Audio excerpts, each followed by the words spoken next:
Welcome, welcome, welcome.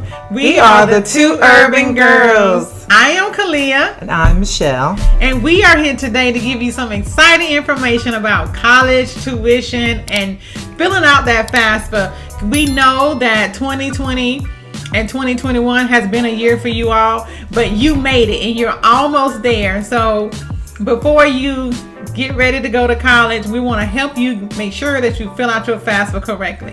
So without further ado, she's going to make sure that you do it right. Here we go. So the first thing you want to do, you want to go to FAFSA.ed.gov. FAFSA.ed.gov. Okay, next thing you want to do, you want to create a FAFSA ID, a username and a password. Okay, so then after that, you want to create a PIN for you and your parent. Just make sure you answer all the following questions that they ask you on the form, so this way you can complete that. You're going to need your date of birth, your phone number, your social security number, your mailing address, and your email, or your driver's license can be another form of ID. Okay, so the next thing you want to do, you have a male son. You want to do what? You want to make sure that you apply for the selective service. It is selectiveservice.gov, because if you do not, your form will be selected for verification until you do so. So make sure that if you have a male son, you want to make sure that you sign him up for the selective service. And what's that site? It is selectiveservice.gov. Okay. So the next thing you want to do, you want to make sure you, the student, fill out all the information. Don't leave anything blank. Fill everything out.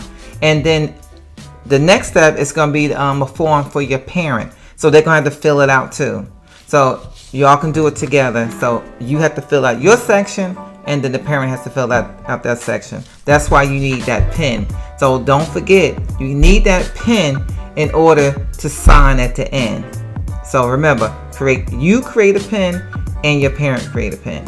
Any college you want to attend, just put it in there. Even if you don't go there, just put it in. This way it will be there, and you don't have to worry about filling out the FAFSA at a later time. It's already there early, and it's already at that school.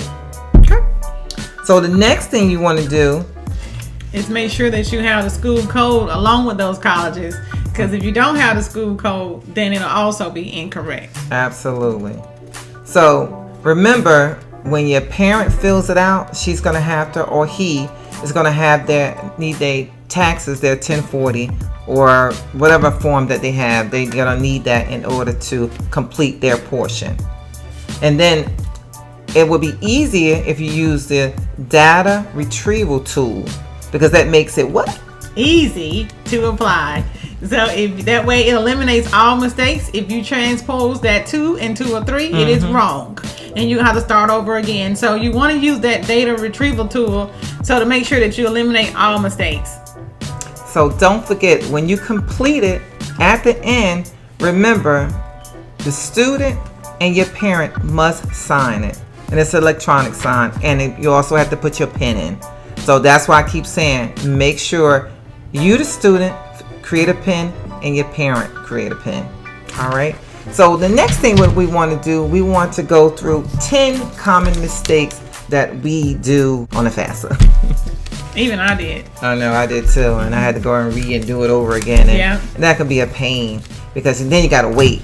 You fill it, and then once it come back, it's like, oh, I thought it was already in. It's like, oh, correct your errors. So we're going to go through the 10 common mistakes. Remember, don't leave anything open. And make sure that you use a 1040 and the IRS data retrieval tool. Make sure you report all your income. All income. Now that doesn't include your cutting grass job you had over the summer. So that just includes if you was working at the grocery store and you came and you had a W-2, then you have to include that if you worked the previous year. Right. Next thing, you want to make sure you count yourself. You want to count yourself. So if you're in a household of 4 and you put 3, it is incorrect. So you want to make sure that you include yourself to be counted as a household of 4. Absolutely. Next thing, you want to make sure you file on time. Please, students, file on time. Get it in. Don't wait till the last minute. The dates are October 1st to June 30th. fill out on time. Okay?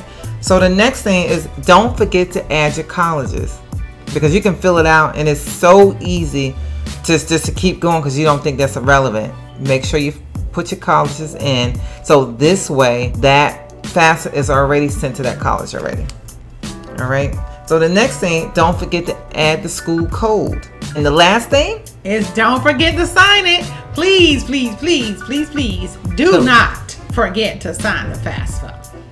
And you remember, you need that pen to sign your FAFSA. Remember, the pen.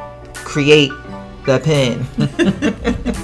So we are in February, and we're going into March. So March is starting ACT and SAT season. Yes. So if you're not already registered, you need to be registered. Talk to your school counselor. Do whatever you need to do to get registered, because we're going to be talking about in the next segment about scholarships and getting more tuition funding.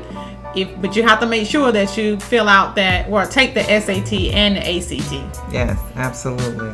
So until next time, we are the two urban girls.